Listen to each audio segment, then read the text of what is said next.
The story of the Piri Reis Map begins not in an ancient tomb, but in the dusty archives of a palace. In 1929, a group of historians was conducting a thorough cataloging of the library within Istanbul's Topkapi Palace. It was there, among countless other historical documents, that a peculiar fragment of a world map was unearthed. The map was immediately recognized as a significant find due to its age and the surprising details it contained.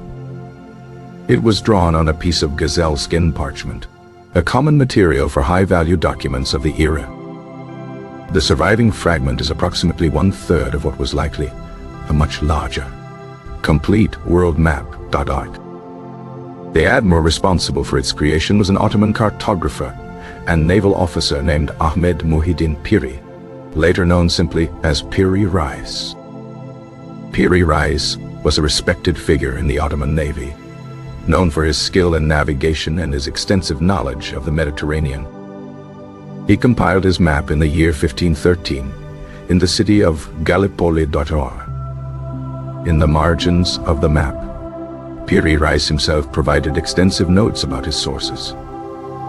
He claimed to have used around 20 different source maps for his work. Some of these sources were contemporary, from Portuguese explorers who had recently charted new territories.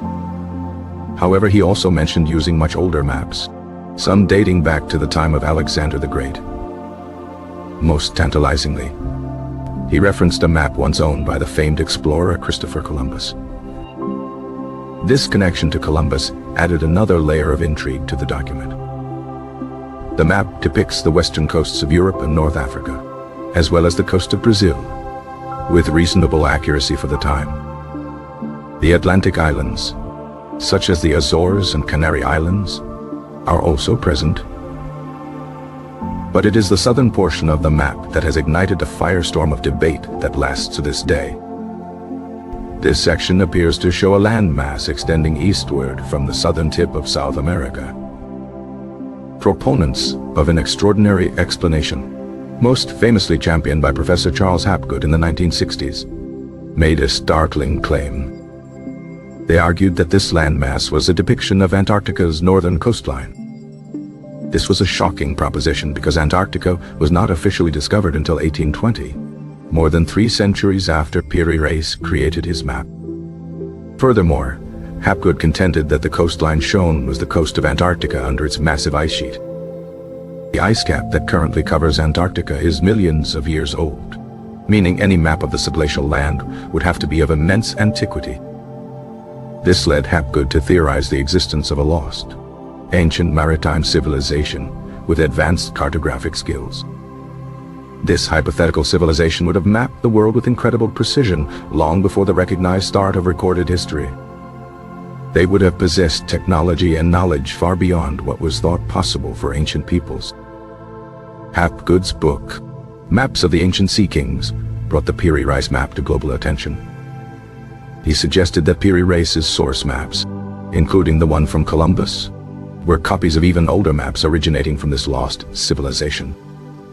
The theory captured the public imagination, offering a romantic vision of a forgotten, technologically advanced past. It hinted at a secret history of humanity, a narrative of lost wisdom and undiscovered predecessors. Supporters of this theory point to the apparent accuracy of the map when certain mathematical projections are applied. They argue that the relative longitudes of South America and Africa are more accurate than on other maps of the 16th century. This, they claim, would be impossible without a sophisticated understanding of spherical trigonometry and the Earth's true circumference. The enigma deepened with the suggestion that only aerial surveillance could have produced such a map. This fueled even more speculative theories involving ancient astronauts or extraterrestrial intervention. The idea that ancient people could have created something so advanced was, for some, less believable than alien visitors. The map became a cornerstone for an entire genre of alternative history and ancient astronaut theories. it was presented as tangible proof that mainstream history was incomplete or, worse, a deliberate cover-up. The debate was no longer confined to academic circles. It had entered the realm of popular culture and conspiracy.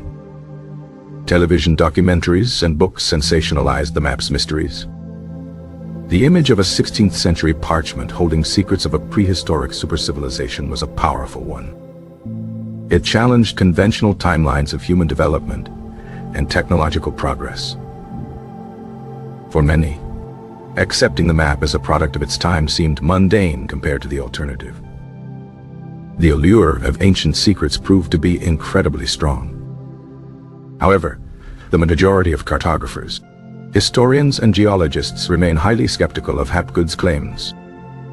They offer a series of more grounded, albeit less sensational, explanations for the map's peculiarities. The first and most significant counterargument is that the supposed Antarctic landmass is not Antarctica at all. Skeptics argue that it is far more likely a representation of the South American coastline, which was not yet fully explored.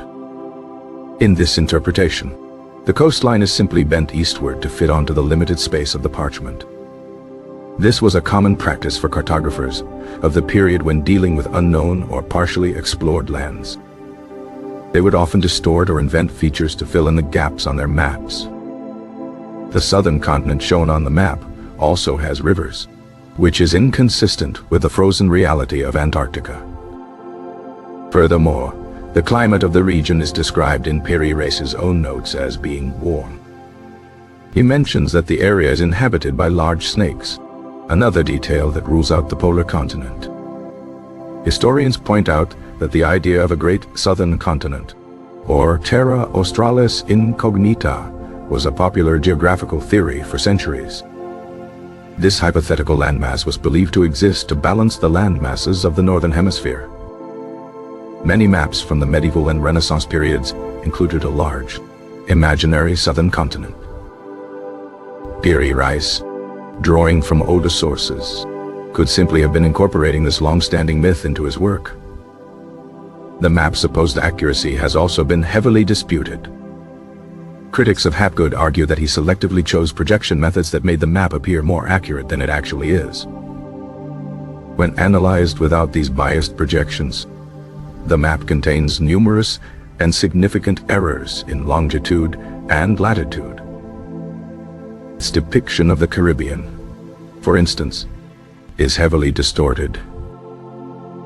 Several islands are missing, while others are misplaced or incorrectly sized.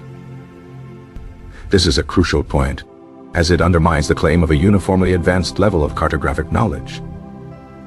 If the map makers had the technology to map a subglacial Antarctica, they would surely have been able to accurately map the well-traveled Caribbean. The connection to Columbus is also interpreted differently by mainstream scholars. While Piri Reis did claim to use a map from Columbus, it doesn't mean that map was itself ancient or mysterious. Columbus was known to be a collector of maps and charts, and he made 4 voyages to the New World. The map Piri Reis used could have been one of Columbus's own working charts, complete with his own errors, speculations, and misinterpretations. The idea that it was a copy of a prehistoric document is an assumption without direct evidence. The science of glaciology also presents a major hurdle for the ancient civilization theory.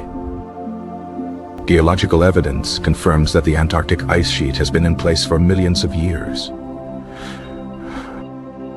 There's been no ice-free period in human history, or even in the history of our immediate ancestors. Therefore, a map of an ice-free Antarctica could not have been created by any human civilization, known or unknown. Some have tried to counter this by suggesting localized ice-free areas or a much older, non-human mapping expedition. But these ideas lack any supporting evidence. Modern analysis of the map's text and materials confirms its 16th century origin. The ink, the parchment, and the style of the script are all consistent with Ottoman production in the early 1500s. But there's nothing physically anachronistic about the artifact itself. The mystery lies entirely in the interpretation of the lines drawn upon it. The debate also highlights the difference between historical and pseudoscientific methodologies. Historians build conclusions based on the careful evaluation of multiple sources, context, and corroborating evidence. The ancient knowledge theory, in contrast, starts with a sensational conclusion and then seeks to find evidence that fits, often ignoring contradictory data. It relies on speculation and leaps of faith rather than rigorous analysis. The Piri Reis Map is a composite work, a synthesis of the geographical knowledge available to a highly skilled Ottoman navigator in 1513. It reflects the limits of that knowledge as much as its extent. It shows a world in the process of being discovered by Europeans, a world of vast unknowns and tantalizing rumors. The map's errors are as historically significant as its accuracies. They reveal the process of trial and error that defined the age of discovery. Cartographers were piecing together a global puzzle with incomplete and often contradictory information. Piri Reis himself admits in his notes that some of his sources were conflicting and that he had to make his own judgments. This is the mark of a working cartographer, not a mere copyist of a perfect, ancient blueprint. In the end, the Piri Reis Map is not a single, clear-cut answer, but a series of fascinating questions. It serves as a Rorschach test for one's view of history. Do you see a straightforward, if flawed, 16th century document, a product of its time? Or do you see a tantalizing glimpse into a forgotten, technologically superior past? The map's enduring power lies in its ability to accommodate both interpretations. It is a testament to a time when the edges of the known world were still being sketched.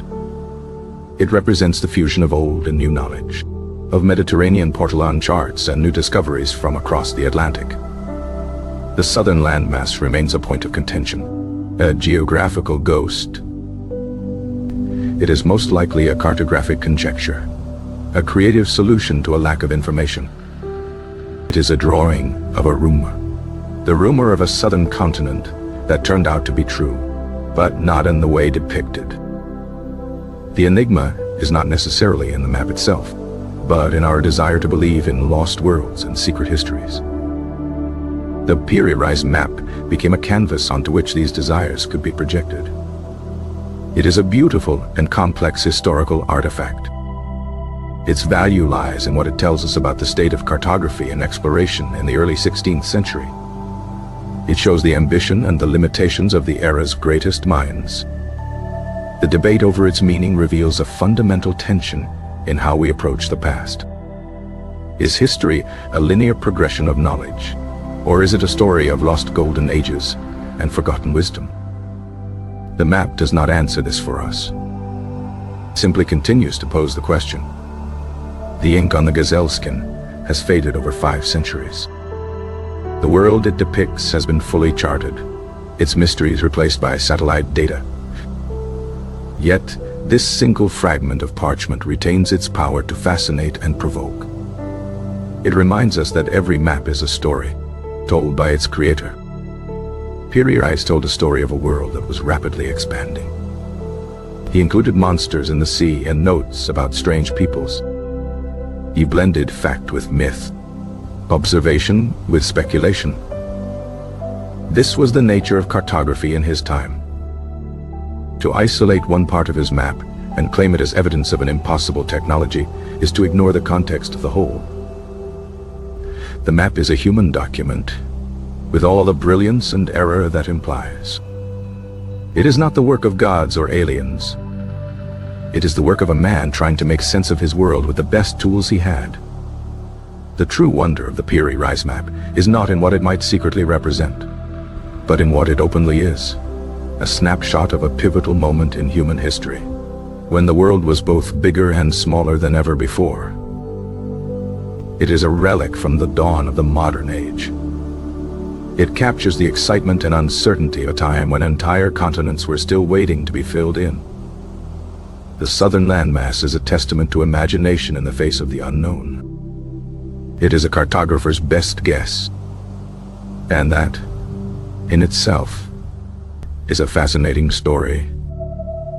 The map is a product of human curiosity. It is a symbol of our endless quest to understand our place in the world. It is a reminder that the past is a foreign country, with different rules and different ways of seeing. The debate will likely never be fully resolved to everyone's satisfaction. The map will continue to be a source of wonder and speculation. It will remain a touchstone for discussions about the nature of knowledge and the writing of history. For some, it will always be proof of a lost paradise of knowledge. For others, it is a lesson in critical thinking and historical context. The gazelle skin holds its secrets tightly. The lines drawn by Piri Reis continue to challenge our assumptions. The Enigma is not just about a map, it's about how we interpret the past. It is a story of discovery, both of new lands and of old documents. The Palace Library in Istanbul gave the world a puzzle, and we are still trying to put the pieces together. The map is a silent witness to a forgotten debate among 16th century scholars. It is a physical link to the mind of a Renaissance man. It is a beautiful object, worthy of admiration for its craftsmanship alone. Its historical importance is undeniable, regardless of the controversies. It is one of the earliest world maps to show the Americas. That fact alone makes it a treasure. The Antarctica question is just one layer of a multi-layered story. The map is a rich document that rewards close study. It is a window into a different time, a time of great change and great uncertainty, a time when the world was being redrawn. And Piri Reis was one of the people redrawing it. His map is his legacy, a legacy of skill, curiosity, and a touch of mystery. The final truth of the map may be lost to time, but the debate it inspires is a living thing. It keeps the past alive and relevant. It forces us to question what we think we know. And that is the true value of the enigma of the Piri Reis Map.